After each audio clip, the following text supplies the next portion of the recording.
বিয়ের আর 2-3 দিন বাকি, তাই জন্য ঝাঁটা জল হাতে আমি নিজে নেমে পড়ছি ছাদ পরিষ্কার অভিযানে।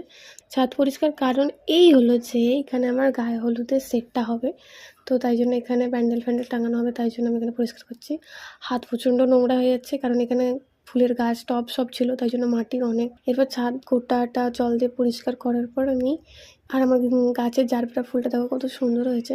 নিচে এসে দেখি আমাকে রুটি বানাতে হবে। তো রুটি বানানোর আমি খুব একটা রিস্ক নিই না, কারণ আমার দ্বারা রুটি গোল হয় না। আমি নিজে দেখে আমাকে মনে হচ্ছে যে আমি ব্রাইড নই, আমি কাজের লোক।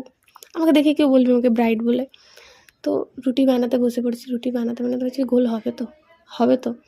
তো বানানোর পর আমি দেখলাম যে আমার দ্বারা ফার্স্ট রুটিটা গোল হয়নি। ভ্যালেন্টাইন ডে স্পেশাল হার্ট সাইজের একটা রুটি হয়েছে, বাকিগুলো অলমোস্ট 80-80 হয়েছে। ফ্লোর পেন্টের কাজে নিয়ে বসে পড়েছি। মেঝেটা রং করার কারণ হচ্ছে আমি এখানে আলপনা দেবো। চলো দেখা হচ্ছে নেক্সট ব্লগে। টাটা।